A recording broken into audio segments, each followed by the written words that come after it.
युवासेना प्रमुख आणि आमदार आदित्य ठाकरे यांच्यावरती लवकरच मोठी जबाबदारी दिली जाण्याची शक्यता आहे।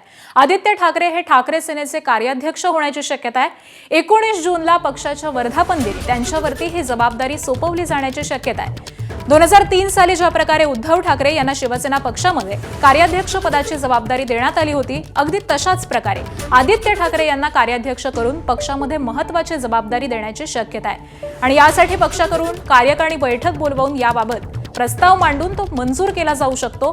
पक्षाला उभारी देण्यासाठी आणि नवी टीम ही पक्षामध्ये निर्माण केली जाऊ शकते।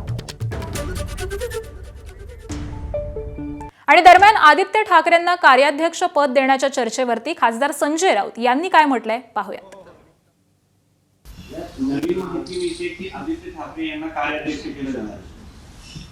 माननीय उद्धव ठाकरे सुद्धा कालांतराने पक्षाचे कार्याध्यक्ष झाले होते आणि जर श्री आदित्य ठाकरे यांचं नाव समोर आलं असेल आपल्या माध्यमातून तर नक्कीच त्याचं स्वागत केलं पाहिजे। आणि नक्कीच आता तरुण पिढीच्या हाती नेतृत्व देताना या सगळ्या गोष्टीचा विचार केला पाहिजे की पुढलं राजकारण हे तरुणांच्या हातातच जायला पाहिजे। आदित्य ठाकरे महाराष्ट्रात फिरत नाही, तुमचे खासदार बोलतात, दुसऱ्या कोणत्या व्यक्तीच्या हातामध्ये कार्याध्यक्षपद दिलं तर कमीत कमी तो राज्यात फिरतील देखील। तुमचेच खासदार खासगीत बोलतात की आदित्य ठाकरे फिरत नाही। खाजगीमध्ये बोलण्याला काही अर्थ नसतो। नंबर 1,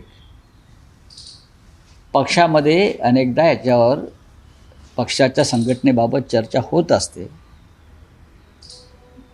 मुंबई महानगरपालिकेच्या निवडणुकीत किंवा इतर महानगरपालिकांच्या निवडणुकीमध्ये आदित्य ठाकरे यांनी उत्तम पद्धतीनं काम केलेलं आहे। त्यांची जी टीम आहे तरुणांची, त्याने उत्तम काम केलेलं आहे।